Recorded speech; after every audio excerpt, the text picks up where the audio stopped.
channel của mình, bạn này Đức Bom anh em ơi. Thì mới vào video mọi người cho mình một nút like cũng như đăng ký kênh giúp mình đạt được 3 triệu sub cho anh em nhá.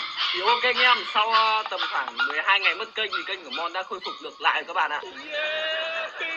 Các bạn nhớ là đăng ký kênh ủng hộ lại giúp Mon nhá. Thì hôm nay đó chính là một clip siêu kinh điển luôn anh em ơi. Thì hôm nay mình quyết định là mình sẽ gia nhập vào Heavy sau bao nhiêu ngày xin vào thì hôm nay đã được duyệt rồi anh em ạ. Tuyệt vời thế cơ mà. Thì đây, mình đang ở Heavy nhá. Đó, mình không đùa các bạn đâu, mình đang ở Heavy này, đây là công ty Heavy nhá. Ui, xịn sò chưa? Đó, bây giờ mình sẽ đi vào thăm sếp của mình nhá. Ok anh em, mình biết số của anh AF cho nên là mình sẽ giả vờ làm shipper nhá. Alo, anh có phải là anh Sang không nhỉ?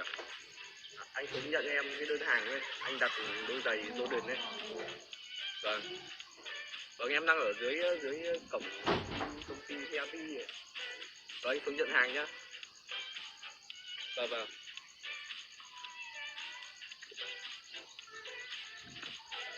Hello anh. Hello anh. Chào em.